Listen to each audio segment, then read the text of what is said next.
Hello kabayan, by the way, I'm Philip Jan Punsalan na dating seaman for 8 long years.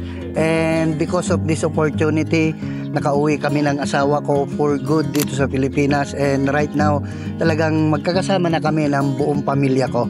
And eto nga pala yung pamilya ko. Hello kabayan, I'm Catherine Joy Punsalan, dating OFW nurse from Saudi Arabia for 13 years. And because of this opportunity, ini-enjoy na yung buhay. And right now, namamasyal na kung saan-saan. Hi everyone, I'm Meg Punsalan. Sobrang saya na nandito na kami sa right opportunity ngayon kasi dati sa video call lang kami nabubuo and right now nakakapag-travel na kung saan-saan. And last October nag-birthday ako sa South Korea and dati hindi ko naman sila nakakasama pag mga special na occasion. Yes. And right now nakakasama ko na sila sa mga special na okasyon kagaya ng Pasko, New Year at mga birthdays ko. Message ko sa mga OFW na kagaya ng mga magulang ko. Alam niyo yung feeling ng mangiwan ng isang anak pero hindi niyo alam yung feeling ng isang anak na maiwan ng isang magulang. At sa mga anak ng OFW na kagaya ko, ramdam ko kayo. Kung nakita mo man tong video namin na to,